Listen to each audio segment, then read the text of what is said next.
Good evening. We present the news summary. The cost of living will rise as the price of fuel is over $100 a barrel.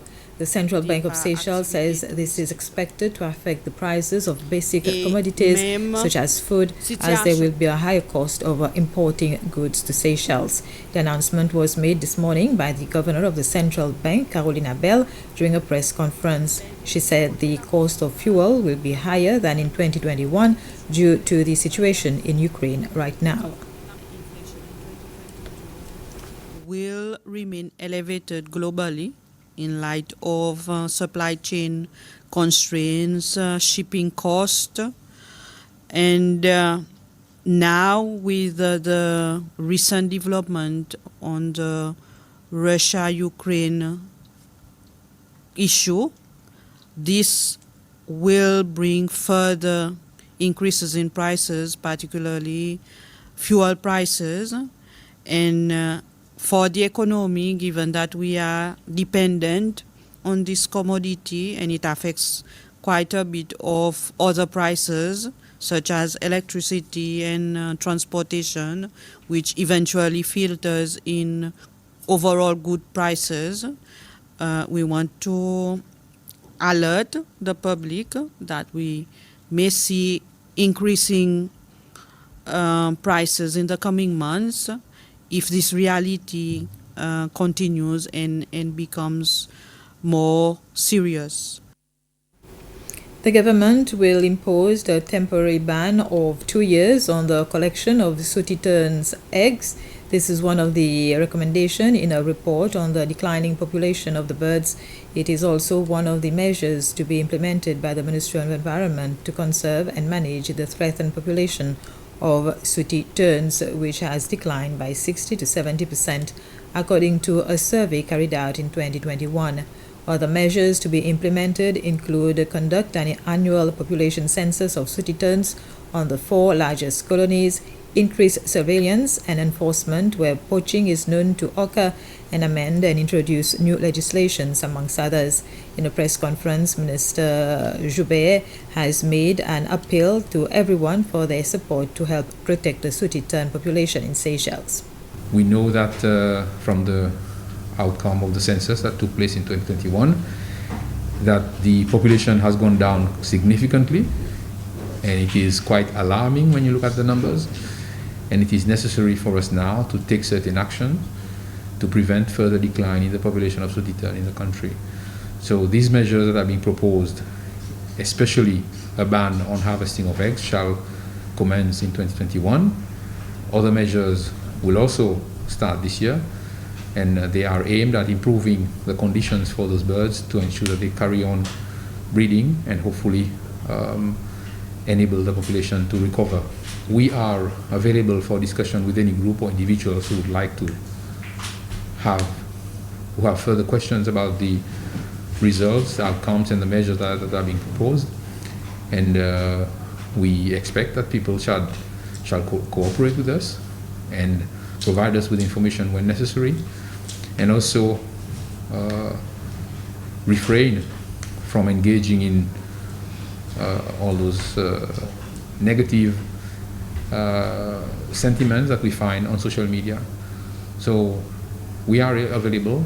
If they require additional information, let us know, and we'll be there to supply that information. So we all know what's going on, and we know why the measures are being proposed. The 2022 cohort of the Seychelles Tourism Academy STA followed an induction session today conducted at the International Conference Center. Some 350 students, including 2 with special needs, are to enroll by the 9th of March in the Academy's Advanced Certificate or Apprenticeship program. In her introductory remarks, the Principal Secretary for Tourism, Shirin Francis, called on the students to persevere in their studies to later on help bring the tourism industry back on its feet after the negative effects of the COVID-19 pandemic. The induction for students on Praslin Ladigue will be on the 4th of March. The STA's director, Terence Marks, hopes to have an STA center on Praslin next year. already in discussion with the liaison person, liaison officer on Prana. I've had personally some discussions with some general managers on Prana, trade partners, who are very enthusiastic in bringing back the hotel school on Prana. We are in the initial stage of the discussion. We will be engaging with all the trade partners on Prana, and I'm hopeful that next year we'll be able to bring a school on Prana, maybe in a different, in a mode that is appropriate, so that we can satisfy the demand that we have on Prana for training and development. The Civil Engagement Platform Society CEPS has organized an exhibition in collaboration with some non-governmental organizations, principally WASO and Upper Brigade. The activity marks the NGO week from the 20th to 27th February, and the objective is to raise awareness on people, namely women operating small businesses. A representative of COM-FWB, Claudette Albert, said they are reaching out to communities to build the capacity of business operators and others seeking to start a business. Last year we held a training program also funded by national grants. But out of that program, we also did a trial for Kitchen Incubator. And we found that this is one program that had most participants and there was generated a lot of interest. So we are going to run this program again in the communities. It will entail teaching the women how to do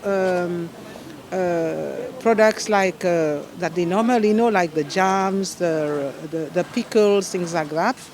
How to produce it in a standardized way, and taking into account the